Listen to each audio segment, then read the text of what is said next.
जदयू की तरफ से दावे किए गए कि कांग्रेस में बहुत जल्द टूट होने वाली है। यह सवाल जो है वो बिहार प्रभारी भक्त चरण दास जो कांग्रेस के प्रभारी हैं उनसे किया गया, तो उन्होंने कहा कि कांग्रेस चट्टान की तरह मजबूत है, कांग्रेस में कोई टूट नहीं होगी। हम बात करने के लिए पहुंचे हैं आज बीजेपी में। संजय टाइगर जी हैं, बीजेपी के प्रवक्ता हैं, उनसे जानते हैं कि आखिर वो इस बयान को किस तरह से देखते हैं। देखिए, आज देश की सबसे बड़ी पुरानी पार्टी कांग्रेस पार्टी नेतृत्व के अभाव में, नीतियों के अभाव में, कार्यक्रमों के अभाव में और जनता का विश्वास जीतने में अक्षम रहने के कारण हर जगह टूट की प्रक्रिया से गुजर रही है। मध्य प्रदेश में पार्टी टूटी, राजस्थान में पार्टी टूट की कगार पर है। इसलिए बिहार में अगर कांग्रेस पार्टी की टूट की आशंका कोई जता रहा है तो इसमें कोई प्रत्याशित बात नहीं है।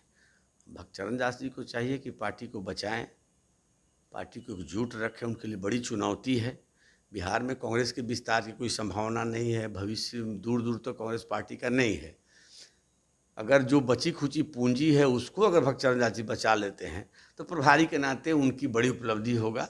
इससे बड़ी उपलब्धि की कोई गुंजाइश नहीं।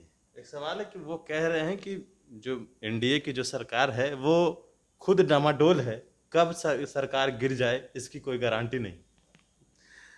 तुम्हारे पैरों के नीचे कोई जमीन नहीं है, कमाल ये है कि फिर भी तुझे यकीन नहीं है। अपनी पार्टी डगमगा रही है, आपको एनडीए में डगमगाहट दिखाई दे रही। पूरी एनडीए नीतीश जी के नेतृत्व में एकजुट है और बिहार की बेहतरी और विकास के लिए हम काम कर रहे हैं। जो आंकड़ा एनडीए के पक्ष में है, बिल्कुल स्पष्ट बहुमत हमारे साथ है, लेकिन इन आंकड़ों के अलावे भी अदृश्य शक्तियां हमारे साथ हैं जो समय आने पर दृश्यमान हो जाएंगी, प्रकट हो जाएंगी। तब कांग्रेस को पता चलेगा कि सरकार अब बहुमत में है या जितनी बहुमत है उससे ज़्यादा विधायक इसके साथ है। एक सवाल है सर कि जिस तरह से चिराग पासवान विधानसभा चुनाव के दौरान वो कहते थे कि हम मोदी जी के हनुमान हैं और मोदी जी हमारे राम हैं, लेकिन आज हनुमान पर संकट है, तो क्या राम कोई मदद करेंगे? देखिए, मोदी जी की सक्रियता देश और दुनिया में है। अमेरिका में भी मोदी जी को चाहने वाले लोग हैं, दूसरे देशों में जाने वाले लोग हैं। लेकिन देखिए, लोकतंत्र में एक व्यवस्था है। चिराग जी की पार्टी अपनी अलग पार्टी है, उनका पहचान अलग है, निशान अलग है, संविधान अलग है। किसी दल के अंदरूनी मामलों में ताक झांक करना बीजेपी की फिरकत नहीं है, ये उचित भी नहीं है। और दलों के आंतरिक मामले में हम कौन सा मदद कर सकते हैं? बेहतर हुआ कि दल के अंदर को लोगों को मिला करके, विश्वास जीत करके दल में अपनी ताकत को, अपनी नेतृत्व को बचाए रखें। भारतीय जनता पार्टी का उस पूरे प्रकरण से ना कोई लेना देना है और ना हम कोई हस्तक्षेप कर सकते हैं, न करते हैं, न करेंगे। सवाल किसी के साथ होने नहीं होने का नहीं है। किसी भी दल के आंतरिक मामले में बीजेपी कभी कोई दखल नहीं देती है। एक आखिरी सवाल है कि चिराग पासवान शुरू से ही कहते आ रहे हैं मुख्यमंत्री नीतीश कुमार को, जब विधानसभा चुनाव भी हुआ था और जब भी वो कहते हैं तो उनका मुख्यमंत्री नीतीश कुमार पर निशाना होता है कि वो भ्रष्टाचारी हैं और मुख्यमंत्री नीतीश कुमार जेल जाएंगे, एनडीए की सरकार ज़्यादा दिन नहीं चलेगी।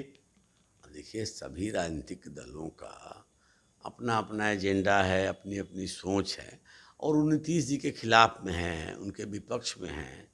तो उनके विरुद्ध कोई बोलता है तो इसमें क्या प्रत्याशित है? क्या आप उम्मीद करते हैं कि जो पार्टियां उनके खिलाफ हैं, जो नेता उनके खिलाफ हैं, उनका यशगान गाएंगे, उनकी उपलब्धियों की चर्चा करेंगे?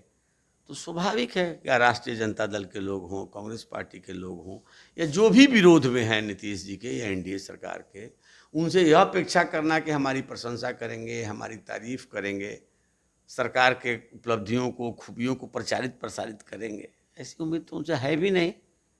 तो विपक्ष का धर्म निभा रहे हैं। अब कई विपक्षी पार्टियों को लगता है कि सरकार का नेतृत्व जो कर रहा है उसका आलोचना करना ही विपक्ष का मुख्य आधार है। तो करते हैं, कौन रोक सकता है? लोकतंत्र में सबको आज़ादी है। एक आखिरी सवाल चिराग पासवान से रिलेटेड है कि चिराग पासवान जो फिलहाल अभी कार्यकारिणी की बैठक कर रहे हैं और आने वाले समय में जो उनके चाचा ने जिस तरह से पशुपति कुमार पारस जो हैं वो दावा ठोके हैं, तो क्या लगता है कि चुनाव आयोग की तरफ से जिस तरह से उन्होंने चुनाव आयोग गए हैं, क्या लग रहा है क्या कुछ होगा? अब देखिए, इस बारे में तो कोई भी निर्णय चुनाव आयोग को लेना है। उस साक्ष्यों को, तर्कों को, कागजातों को देखेगा। अब चुनाव आयोग का काम करने का अपना एक तरीका है। पूरे मामले का विश्लेषण करेगा, एनालिसिस करेगा अब किस नतीजे पर पहुंचेगा चुनाव आयोग, इसके लिए तो हम सबको इंतज़ार करना पड़ेगा, दोनों पक्षों को भी इंतज़ार करना पड़ेगा, आपको भी इंतज़ार करना पड़ेगा और हम सबको भी इंतज़ार करना पड़ेगा कि चुनाव आयोग इस पर क्या निर्णय लेता है। बिल्कुल, तो ये हमारे साथ थे संजय टाइगर जी, जिन्होंने भक्त चरणदास को कहा कि वो अपनी पार्टी बचा लें, यही बहुत है। और जिस तरह से भक्त चरणदास का कहना है कि जो कांग्रेस है वो चट्टान है, तो कई जगहों पर सरकार किस तरह से कांग्रेस के कई जो नेता हैं, वरिष्ठ जो नेता हैं, वो बीजेपी में शामिल हुए। और ये जो तस्वीर है वो आप लोगों ने भी देखी हुई किस तरीके से शामिल हुई है। और जो भारतीय जनता पार्टी है वो बिहार में मजबूती से है और 5 साल सरकार चलाएगी, ऐसा कहना है। और भी अपडेट्स देंगे बड़े न्यूज़ नेशन के साथ। नमस्कार।